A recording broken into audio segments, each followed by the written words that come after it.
तो ही गुंडा है जिन तौर ऊपर हमला करे रही से। अबे रुक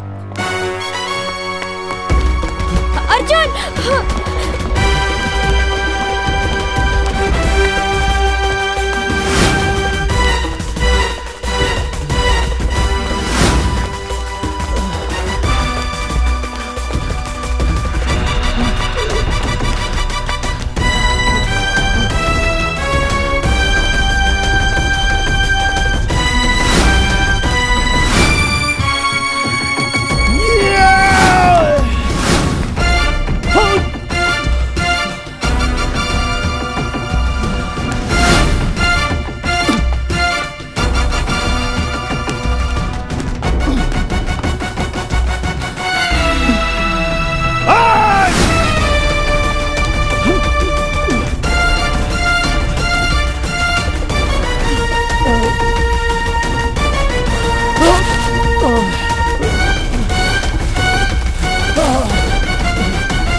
बता साले तय यहाँ का करा था। मैं तोला कावर बताऊं।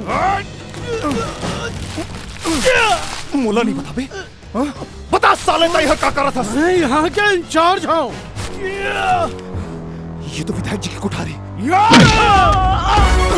अब रुक साले।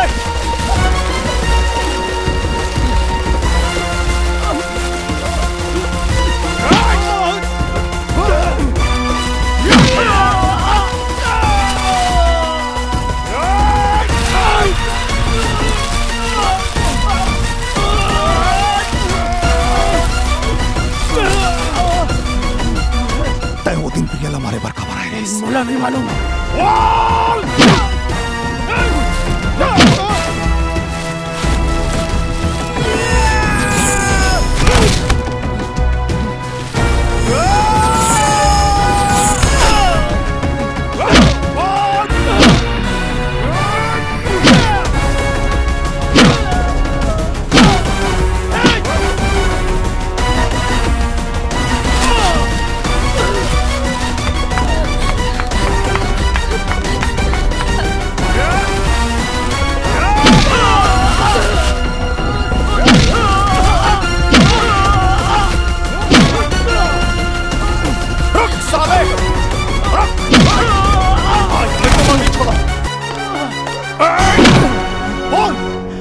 कौन भेजे रही से? बोल।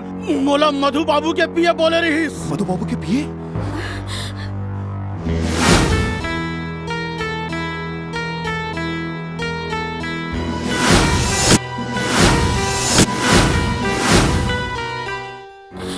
बोल का बोले रही से? वो लड़की जिंदा नहीं बचना चाहिए।